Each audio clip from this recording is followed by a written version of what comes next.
ik zeg, wat is er nou mooier om een brug te bezien? De ene wil bakker worden, de andere wil brandweerman worden van jongens af aan. We werden die wil verpleegster worden. Nou ja, zo wil ik altijd brugwachter worden. Ik wil van jongens af aan. Ja, mijn eerste wedstrijd dan weer dat hier maar bruggen te krijgen. Nou, en mijn pa en weppen die ben hier in het circuit bij een bruggen. Nou, als ik daar vroeger weer, dan zit ik aan het raam vastklusteren, als het ware. Nou, om maar te zien hoe die bruggen hier gaan en hoe het allemaal krijgt ziet. Zodra ik 18 hier weer, heb ik solliciteerd. En ja, bij Empatec. En toen hij eigenlijk direct zal zijn van, we zijn hartstikke blij met die. En hier op deze brug is vorig jaar in mijn pensioen gegaan. En dan willen wij eigenlijk dat het op die brug is.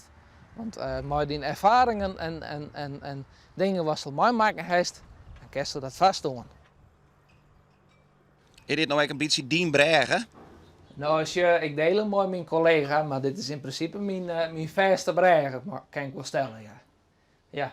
En ik denk dat er zijn net volle jongeren van 18 die op zijn jonge leeftijd al een vaste brug hebben. Dat denk ik net.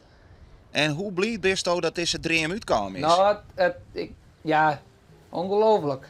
Ja, de dagen die vliegen voorbij. Werkelijk weer.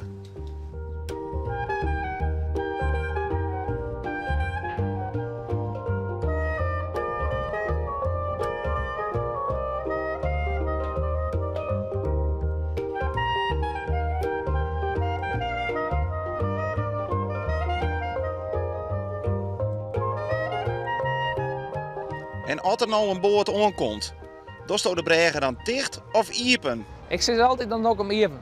Dat ik altijd zijn. Ik vind echt dat vind ik zoals nuiver wordt. Nuiver, ja, gewoon zes hem iepen. En altijd, ja, die bregen is dicht. Ja, dat vind ik gewoon iepen. Ik ben voor de watersporter, ik ben voor de skipper, dus hij staat iepen. Ja. Komt nou krijgt ik weer een boot aan, kun je dan nog wel even wachten of? Oh nou, dat goed als het zo is, dan doe ik hem even iepen. Als er komt ik al een boord aan, dan doe ik hem even iepen. Dan wacht je wel even. Ja best, dit knipt eruit hè. Of dan krijg ik op mijn kop.